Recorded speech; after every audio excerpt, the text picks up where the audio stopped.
I could point out all the things about how bad this life can seem, but we work hard, we making it forward motion on everything. What's going on, everybody? Welcome back to FourWords Monday. It's your boy Valet Delroy, coming back to you live, from the box. It's cold out here, and it's great. So if anybody asks, what does Valet do, right, for a living? You tell them he does brave things. Okay, brave.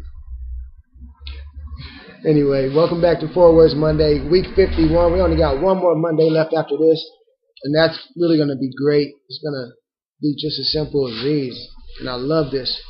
We got a lot lined up for you guys next year, so just keep up with me. And man, music, there'll be more things that I'll be writing, most definitely, but we'll definitely keep up these conversations. So what is today? We're still in finances because we're ending off the new year with finances, but today is going to be about credit cards, houses, and insurance. Okay, when it comes to finances, it's really important that at the basic level of understanding, we understand, right? Credit, right? Houses, because it represents like wealth, right? And insurance, because all these things have to do with our finances. Now, I'm not going to really get into much depth because you're probably thinking, how do you improve your credit, or how do we, buy that house or turn our home into an asset, or, how do we use insurance to our benefit? We could get into a lot of that next year, but right now, the primary basis of today's talk is going to be you pay bills for life. Why do I say you pay bills for life, or we pay bills for life? It's a simple fact that oh man, those get a bad glare.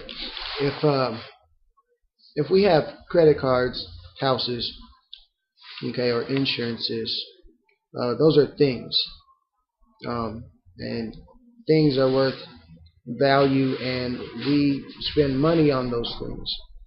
Just like we've been talking about in the last couple of weeks about saving money and turning it into money, or taking value and starting businesses and generating wealth in those kind of ways. This is much different, okay? Credit is important, okay, but the best way to go about credit is to have credit based on the money you already have, if that makes sense, right? Don't go out and run yourself up a 300, 500, 1,000, 13,000 if it's a car, or even more credit bill when you don't actually have that much money or any asset to pay back, right? That kind of credit, that kind of debt. It's not like, hey, I went out and I got a job, and now that I have a job, right away you're going to get credit. Well, you haven't accumulated any funds that you should be thinking about credit. So why do I say that? Because let's say you get a credit card for $500, but you already have $500 on the side, right? It allows you to use that credit, right, to enhance your reputation as far as money management goes, but you already have money enough to always pay back and replenish the debt that you have incurred, which increases your reputation, which increases your chances at getting more credit and accumulating more wealth, because you can use that money to turn that money into more wealth. And that's the bottom line. But if you don't, you're going to always be paying back on credit, because credit is a debt. And no matter what you pay for, whether it's food, whether it's housing, whether it's electricity, whether it's water, whether it's your car, whatever it is, you could be Bill Gates with the most money in the world, but you will be paying bills your whole life. It might not be a big dent in your pocket, but the idea is that just because you have more money doesn't mean that you're free to not do those things, right? If he stops paying his light bill today, I promise you in 30 days, 60 days, 90 days, Bill Gates' lights are going to get shut off. So, with that in mind, right, don't incur debt that you don't have the means of paying back, or in which you can't work off to pay back, right? Don't guarantee yourself debt. Guarantee yourself a better reputation so that you can do more and have better opportunities. Okay, mortgages. Or houses. We all want houses, right? We all want the life, but is it really what you need, right?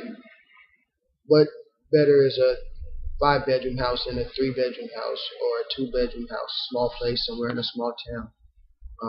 When you can afford more, live well, and accumulate more wealth and do more, right? Sometimes it's not always about comfort, but the more that you want, the more you will pay. Bottom line, you decide for yourself what's good for you, what's good for your family, what's good for your business and everything overall. And then lastly, insurance. Okay, I'm always battling with the idea of insurance because I don't like the idea of insurance for certain things. But here's the idea: if it's a thing, it's valuable. If something were to happen to it, you would want to be able to replace it, or have the means or the funds to handle whatever situation it is. So you get insurance, right? So you buy a phone and you pay an insurance on that phone in the event of something going wrong with that phone, or you wanting to upgrade or do whatever you got to do. Same thing with a house, same thing with a computer, right? Same thing with health, same thing with life. So basically, if you're alive, they want you to pay health insurance or life insurance or some kind of insurance because,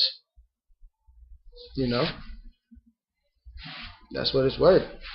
So if you're alive, you're going to be paying a bill.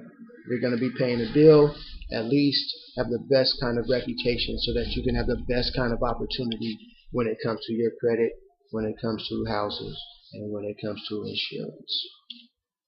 This is Valet Delroy. FourWords Monday next week. Getting ready to talk to y'all again. I love y'all. Just stick with me, check me out, and we'll get back to it, right? Right. Love y'all. Peace. And I could point out all the things about how bad this life can seem, but we work hard, we making it. Forward motion on everything.